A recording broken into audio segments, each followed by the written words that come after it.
7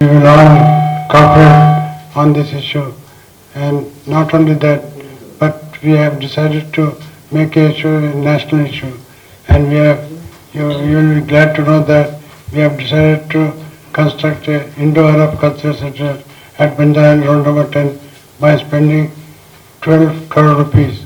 Now, auditorium is almost ready, and we hope to arrange the inaugural function by the end of this year. And not only that, but we have also decided to take a delegation to our Prime Minister to convince him that this is high time that India should ask Israeli ambassador to leave our country, which was killing innocent people since last 60-70 years. We cannot further tolerate all these things, and we have decided. And another very important thing is that I am very keen to take you all the journalists to Palestine to see yourself and write and convey to our readers the situation in Palestine.